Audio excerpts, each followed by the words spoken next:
Hello friends, welcome to nikah voice. இன்றைக்கி என்ன பார்க்க போகிறோன்னா, சுவையான அதிரசம் எப்படி செய்கிறதுன்னு பார்க்கலாம். இந்த மாதிரி மொறுமொறுன்னு சாஃப்டாக கிறிஸ்பியான அதிரசம் நம்ம வீட்லேயே செஞ்சுக்கலாம். எப்படின்னு நம்ம வீடியோக்குள்ளே போய் பார்க்கலாம். வீடியோக்குள்ளே போகிறதுக்கு முன்னாடி please subscribe to nikah voice. இதற்கு தேவையான பொருட்கள் 1 கிலோ அரிசி எடுத்திருக்கேன். அரிசியை கழுவி 1 hour ஊற வச்சு 1/2 hour காய விட்டுட்டு அதுக்கப்புறமா நம்ம மிக்சி ஜாரில் போட்டு அரைச்சி எடுத்துக்கலாம்.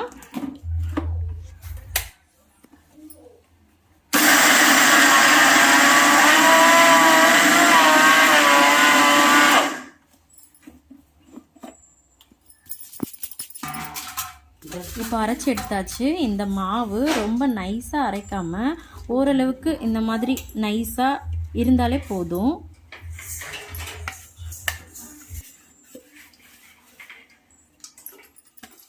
இப்போ இந்த மாவை ஜல்லடையில் போட்டு நல்லா ஜலிச்சு எடுத்துக்கலாம்.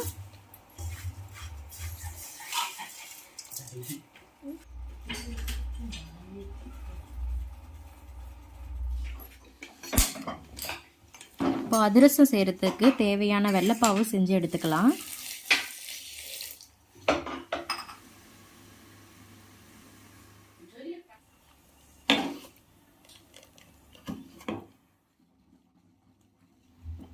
நமக்கு வெள்ளைப்பாவு இந்த அளவுக்கு இந்த பதத்தில் வந்தால் போதும். நம்ம கிளறி விட்டுட்டே இருக்கலாம், இல்லைன்னா அடி பிடிச்சிக்கும். இந்த பதத்தில் வரணும்.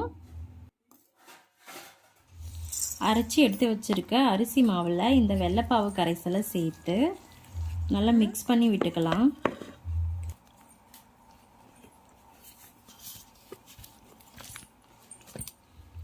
இந்த மாதிரி நல்லா மிக்ஸ் பண்ணி விட்டுட்டே இருங்க. கட்டி வராத மாதிரி நல்லா மிக்ஸ் பண்ணிக்கலாம். இந்த அளவுக்கு மிக்ஸ் பண்ணி விட்டுக்கோங்க.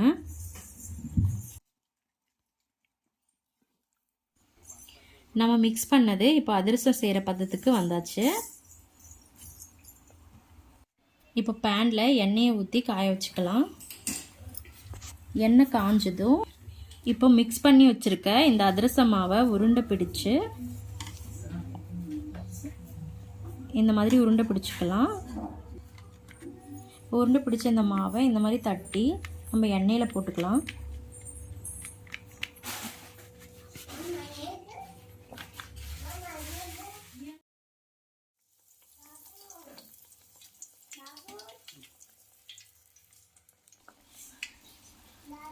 இப்போ எண்ணெயில் போட்டு நம்ம 2 சைடும் திருப்பி விட்டுக்கலாம் வேகிறதுக்கு. இந்த மாதிரி கோல்டிஷ் கலரில் வரணும்.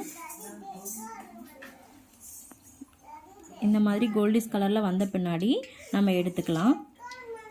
அதிரசம் நல்லா இந்த மாதிரி குக்கான போதும், ரொம்ப வேக விட வேணாம்.